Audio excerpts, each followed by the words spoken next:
Satnam, I'm Nirvair Khalsa, and here we are in the wonderful month of May. And this is a really great Kriya that we're going to do this month. This was a friend of mine, Dr. Gursahai Singh, who happens to be the chairman of the KRI board. We love to share Kriyas, and he said he's been doing this one Kriya for a year, and it's had amazing results for him. And that is that he does it every day, and all the aches in his joints have gone away, and he really feels like he's energized.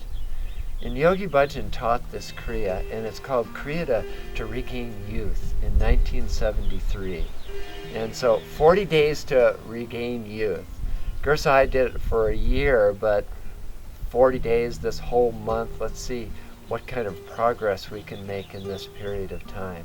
It's really a nice pranayama. And so we're going to do the tune-in mantra, of course, and then we'll practice. One thing I've been contemplating has been the temporary nature of things. And I think it was triggered by the fact that I read this quotation from the KRI publication called The Laws of Life. And what Yogi Bhajan said is, so there's always a fight between reality and non-reality. Why? Why is there a fight? Why is there divorce here? Why is there fighting between people? Why are people not happy? Do you know why? There's a very simple answer. We think the earth is permanent. If we would just accept the earth as temporary, then we would have to accept whatever we do here. Our behavior would have to be absolutely decent, but we don't want to accept that. When we talk about Maya, it does not mean money, it does not mean silken clothes or jewelry or a good car. You do not understand the word Maya. Maya means when you want to attribute and contribute your total power of life, your pranic life, to succeed on this earth by hook or by crook. Maya means the temporary stay on earth becomes permanent, and the permanent stay of God becomes temporary. That is Maya. One thing to remember, all things come from God, all things go to God. I think it's fantastic. I've been thinking about this for a few weeks now, on just the nature of bringing enjoyment to the temporary nature of things. And that is, I'm always trying to hold on to what I, in that moment of time, thinks is good. I don't want it to end. Or I'm trying just to get through something so that, it will be over quickly, just waiting for it to end. When actually some of those times are the most wonderful for making progress and learning. Actually, I think I learned that when I was in high school as an athlete. Sometimes the hardest days led in contrast to the most wonderful, progressive experiences and performances that I had. And so it's the enjoyment of everything as it's here right now in this time and space, because it's not going to be here very long. Whatever it is, life, anything that you can think about.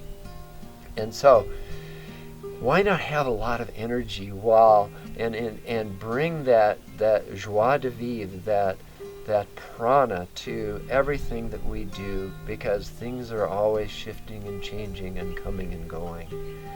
This particular Kriya is fantastic because you're really working with the diaphragm.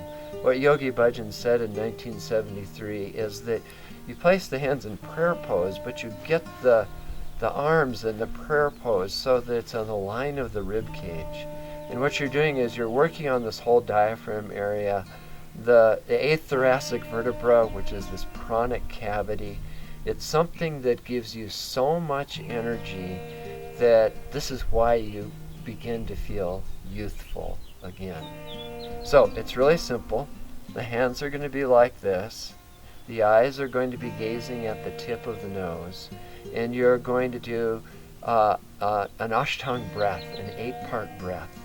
And that is, you're going to inhale in 4 parts through the mouth and exhale 4 parts out through the mouth.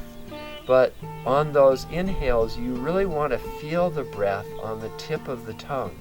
The tongue's not curled like Sitali Pranayama. You just feel the air moving. It's actually really pretty cool.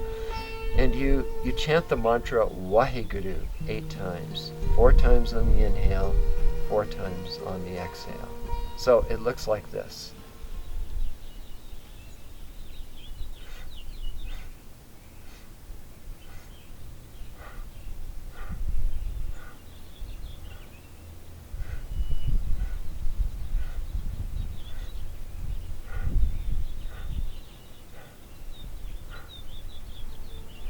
And then what you do is you do it for 5 minutes only. You do it for 5 minutes and then you take a rest. You can stay in position or you can have your hands in the lap and you kind of feel the enjoyment of living in the strength of your pranic body, and then start again for another 5 minutes. He doesn't want you to do it continuously, just 5 minutes at a time, a short rest, and then 5 minutes again. And then you can go all the way up to a half an hour or an hour.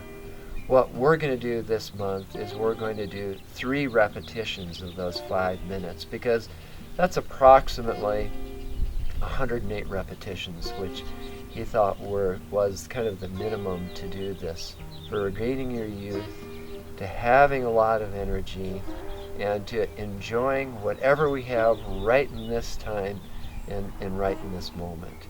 So I'll enjoy doing this with you this May, and we'll see you in June and we'll compare notes.